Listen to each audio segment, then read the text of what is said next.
Wall Street set for another lower open today as the global bond market sell-off continues. We have 30-year U.S. Treasury yields now above 5% again. We have 10-year Treasury yields up about over 4.5%. And in Japan's bond market, their 30 and 40-year bond yields are at record highs. And this really shows that the global bond market's selling off. It's the next really biggest risk to the economy right now.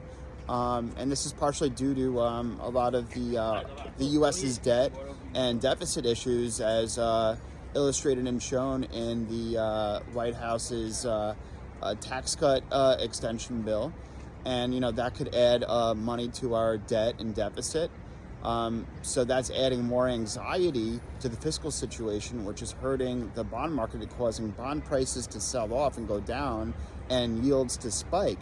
This is a risk in the financial system. On top of that, we also had, on top of Walmart's warning last week that they might have to raise prices on some goods due to the tariffs, we have Target, missing their earnings and slashing their forecast for the rest of the year due to the consumer spending pullback on these tariffs and weakened consumer confidence due to the uncertainty.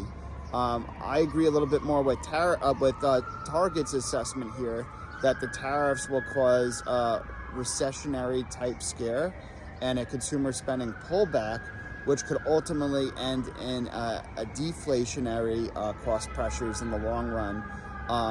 Albeit in the short term, we will see price increases.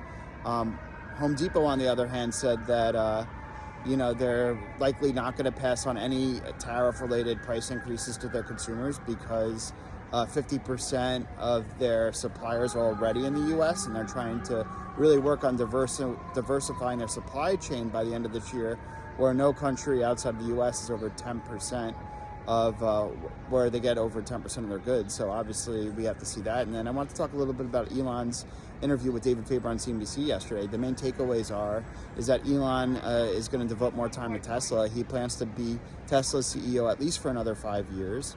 And then he also is reiterating plans for the robotaxi in Austin, Texas by June. So it's good that he's reiterating that.